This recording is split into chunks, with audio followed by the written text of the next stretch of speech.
These 5 motion designers each had 30 minutes to animate a unique interpretation of today's mystery sound effect.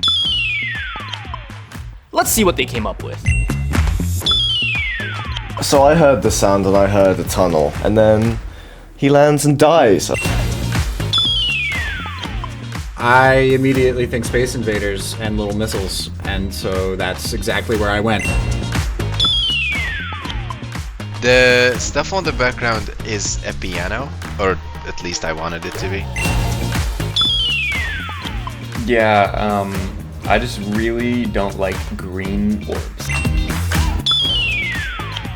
Got a little guy, he hangs out, but you know what, I'm pleased. Who do you think made the best animation?